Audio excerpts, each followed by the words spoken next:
नमस्कार हरि प्रेमियों, आपका हमारे YouTube चैनल में स्वागत है। सभी दर्शकों को हमारी ओर से जय श्री कृष्णा। हरि प्रेमियों, कैसे हैं आप? उम्मीद है आप सब अच्छे होंगे। आइए आज का प्रसंग शुरू करते हैं। आज का प्रसंग है भगवान श्री जगन्नाथ जी का मंदिर कैसे बना, उनका पौराणिक इतिहास क्या है और कथा क्या है। हरि प्रेमियों, उससे पहले अगर आप हमारे चैनल पर नए हैं तो प्लीज़ चैनल को सब्सक्राइब जरूर कर लीजिए और बेल आइकॉन को जरूर दबा लीजिए ताकि आप तक हमारे सारे नोटिफिकेशन पहुंचते रहे।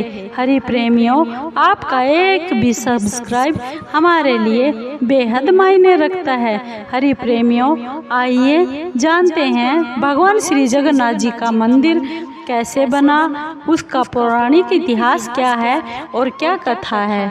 हरि प्रेमियों, ऐसा माना जाता है कि जब भगवान श्री विष्णु जी जब चारों धामों पर बसे अपने धामों की यात्रा करने जाते हैं तो हिमालय की ऊंची ऊंची चोटियों पर बने अपने धाम बद्रीनाथ जी में स्नान ध्यान करते हैं और पश्चिम में गुजरात के द्वारकाधीश मंदिर में जाकर वहां पर वस्त्र पहनते हैं और पुरी में भोजन करते हैं और दक्षिण में रामेश्वरम में विश्राम करते हैं।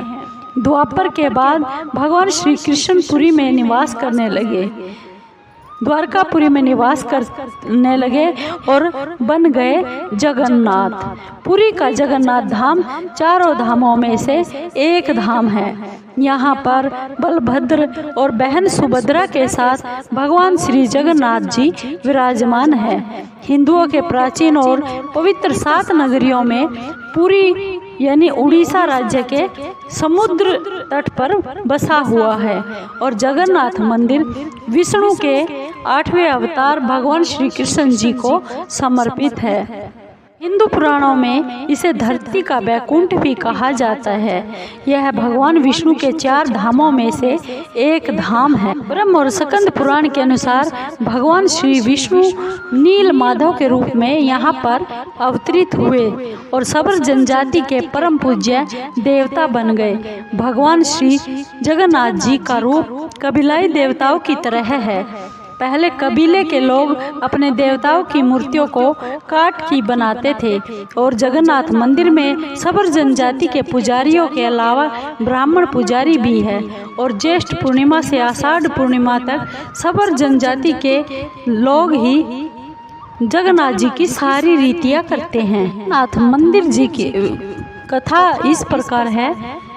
राजा इंद्रद्युम्न मालवा का राजा था, जिनके पिता का नाम भारत और माँ का नाम सुमति था। राजा इंद्रद्युम्न को सपने में एक बार भगवान श्री जगन्नाथ जी के दर्शन हुए और कई ग्रंथों में तो राजा इंद्रद्युम्न और उनके यज्ञ के बारे में बहुत ही विस्तार से खोलकर लिखा गया है। उन्होंने यहाँ पर बहुत से विशाल यज्ञ भी किए और सरोवर भी बनवाए। भगवान श्री विष्णु ने एक रात राजा को स्वप्न में दर्शन दिए और कहा, हे राजन, नीलांचन पर्वत की एक गुफा में मेरी एक मूर्ति है, उसे नील माधव कहते हैं। तुम एक मंदिर बनवाकर मेरी उस मूर्ति को स्थापित करवा दो। राजा ने अपने सेवकों को नीलांचल पर्वत की खोज के लिए भेज दिया। उसमें से एक था ब्राह्मण विद्यापति। ब्राह्मण विद्यापति ने यह सुन रखा था कि नील माधव की पूजा सबर कबीले के लोग करते हैं और उन्होंने अपने देवता की इस मूर्ति को नीलांचल पर्वत की गुफा में छुपा कर रख रखा है।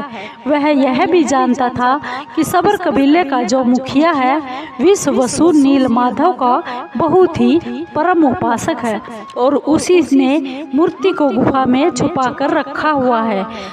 चतुर ब्राह्मण ने मुखिया की बेटी से विवाह कर लिया। आखिर में वह अपनी पत्नी के जरिए नील माधव की गुफा तक पहुंचने में सफल भी हो गया। उसने वह मूर्ति चुरा ली और राजा को लाकर दे दी। ब्राह्मण का ससुर विश्ववसु अपने आराध्य देव की मूर्ति को चोरी हो जाने के कारण बहुत ही दुखी हो गया।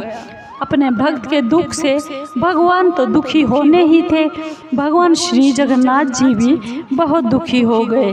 भगवान गुफा में लौट गए, लेकिन साथ ही राजा इंद्रद्युम्न से वादा भी किया कि वह एक दिन उनके पास जरूर आएंगे, बशर्ते कि वो एक दिन उनके लिए बहुत बड़ा विशाल मंदिर बनवा दे। राजा ने मंदिर तो बनवा दिया। भगवान श्री विष्णु मंदिर में विराजमान होने के लिए भगवान श्री विष्णु को कहा। भगवान ने कहा, तुम मेरी मूर्ति बनाने के लिए समुद्र में तैर रहा एक पेड़ का बहुत बड़ा टुकड़ा है, उसे निकाल कर ले आओ, जो द्वारका में से समुद्र में तैरकर पुरी आ रहा है। राजा के सेवकों ने उस पेड़ के टुकड़े को ढूंढ लिया और सब लोगों ने मिलकर उस पेड़ को उठा लाए, लेकिन उठाने नहीं पाए क्योंकि इतना भारी था, वे सब समर्थ नहीं थे। राजा सब समझ गए। उसकी समझ में आ गया कि नीलमाधव सबर कबीले के मुखिया विश्ववसु की सहायता तो जरूर लेनी ही पड़ेगी। सब उस वक्त बहुत ही हैरान थे, आश्चर्यचकित थे जब विश्ववसु भारी भरकम लकड़ी को उठाकर मंदिर परिसर तक ले आए। विष्णु भगवान की मूर्ति को बनाने की बारी आई। राजा के कारीगरों ने लाख कोशिश की, लेकिन कोई भी लकड़ी से एक भी छेनी तक नहीं लगा सका। तब तीनों लोक के कुशल कारीगर भगवान श्री विश्वकर्मा एक बूढ़े व्यक्ति के रूप में वहां पर राजा के पास आए और राजा को बोले, हे नीलमाधव की मूर्ति बना सकते। राजा ने कहा, क्या तुम नीलमाधव की मूर्ति बना सकते हो? लेकिन साथ ही उन्होंने अपनी ये शर्त भी रख दी कि 21 दिन में मूर्ति बनानी है और अकेले में बनाएंगे। बूढ़े रूप में विश्वकर्मा ने उस राजा को कहा कि वह राजा उस भगवान विष्णु की मूर्ति बना सकते हैं, लेकिन 21 दिन में बनाएंगे और कोई भी उसके पास फटकेगा नहीं, उसके पास नहीं आएगा, अकेले में वह मूर्ति को बनाएंगे। राजा ने उसकी शर्त मान ली और लोगों को आरी छेनी हथौड़ी की आवाज़ें तो आती रही, लेकिन राजा की जो रानी थी गुंडीचा अपने आप को नहीं रोक पाई और वह उसके दरवाजे के पास गई और उसे कोई आवाज़ें सुनाई नहीं दी। वह बहुत घबरा गई। उसे लगा बूढ़ा कारीगर जो आया था वह बनाते बनाते मर गया। उसने राजा को इस बात की सूचना दे दी। अंदर से कोई आवाज़ सुनाई नहीं दे रही है, तो राजा को भी ऐसा ही प्रतीत हुआ। सभी शर्तों और सभी चेतावनियों को छोड़कर राजा ने उस कमरे का दरवाज़ा खोलने का आदेश दे दिया। ऐसे ही वह कमरा खोला गया तो बूढ़ा व्यक्ति वहां से गायब था और उसमें 3 अधूरी मूर्तियां बनी हुई पाई गई। भगवान नीलमाधव और उनके भाई के छोटे छोटे हाथ बने हुए थे, लेकिन उनकी टांगें नहीं बनी थी, जबकि सुभद्रा के हाथ पांव बनाए ही नहीं गए थे। राजा ने इसे भगवान की इच्छा मानकर इन्हीं आधी अधूरी मूर्तियों को मंदिर परिसर में स्थापित कर दिया गया।